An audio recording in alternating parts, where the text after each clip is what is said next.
In many ways, the Sunrisers Hyderabad were the team of 2024. I know it didn't quite work for them in the final, but given all that had come before, it was a startling and for their fans, a wonderful turnaround.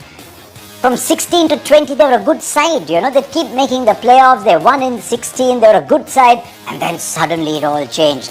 21 they finished last, 22 they finished 8th, 23 they finished last, and just as the fan base is starting to build up, so is the disappointment and the desperation, and then 2024 is like a breath of fresh air. I saw a lot of the Sunrisers matches, and you could just see the fever building up in the stadiums, and they've now got a very solid, enviable fan base too.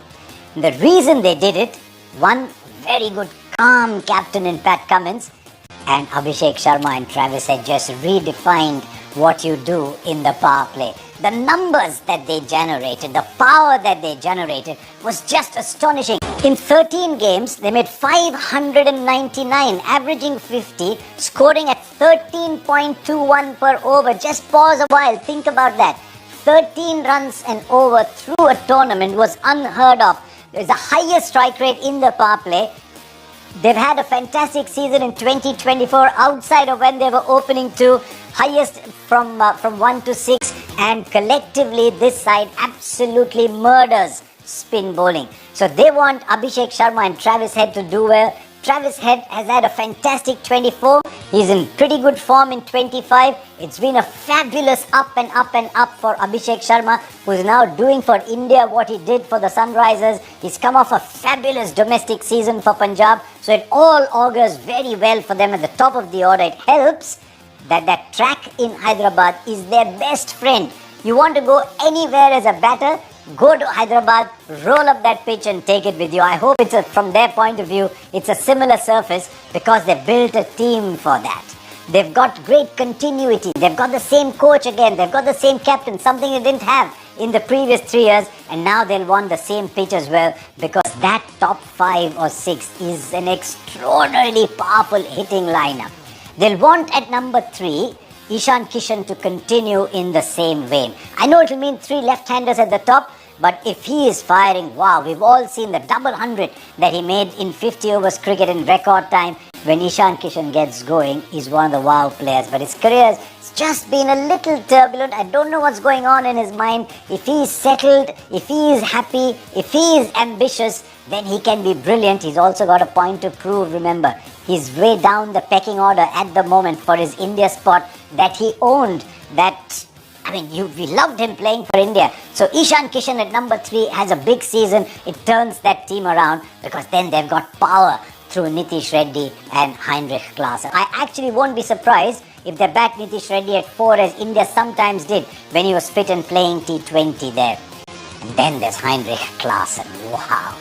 When Klaasen is going, there is no target that you cannot chase. There is no score that you cannot set. He's been a little iffy of late with his form, but just maybe he comes back to Hyderabad, someone from South Africa, coming to a faraway city and seeing his number on every shirt that's sold all along the footpaths and in the shops. It must give you a big high. And then there's Abhinav Manohar. I think for a long time he's just been used as go in and see what you can do in 6 balls, 10 balls. Sometimes comes off, sometimes doesn't. I think he'll get a good run here at number 6 on a surface that he likes.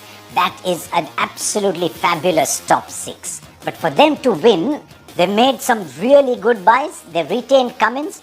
They've got Mohammad Shami. They spent a little bit of money on Harshal Patel. I hope that Harshal Patel is in good form. Those surfaces sometimes don't quite suit him, but he's a very canny bowler, and he'll be aware that he's got to bowl 7 times at that stadium in Uppal. So he'll be ready for it. And I think because of that strong Indian core, Adam Zampa, one of the great modern wrist spinners in T20 cricket, can look forward to having a full season. He's just been too in and out. So many times I go to Australia, go around the world, and they say, how come Adam Zampa doesn't find a space? I think Zampa's far more valuable. So they will play Zampa, and that leaves room for one other bowler.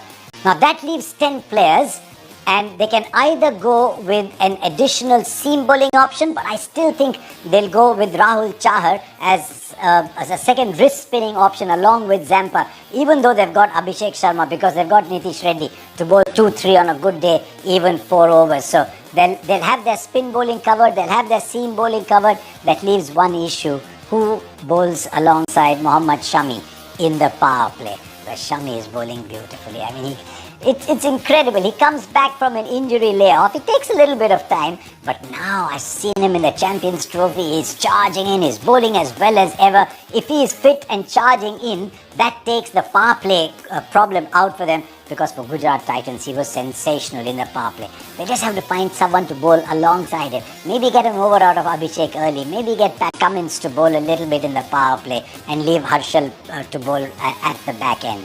One option that they do have, if they want to play the extra seamer, that will mean playing the 5th seamer, is to use someone like Simarjeet Singh, who swings the ball well, has bowled in the power play for Chennai in the past. That's one option. I'm not sure that they'll take it every single day. So now if you see the team that we've built up, there's 6 batters and there's 5 bowlers. I know Cummins is good enough to bat at number 7 and he can sometimes let go, but they won't mind a little impact sub to add to the batting. They don't need a bowling impact sub because they've got enough options, and maybe they'll use Atharva Taide to go and play as this free scoring impact sub. So there you are, a very powerful team, a very well put together team, and a team that their supporters must look at and say, yeah, I think Sunrisers will be in the playoffs this year.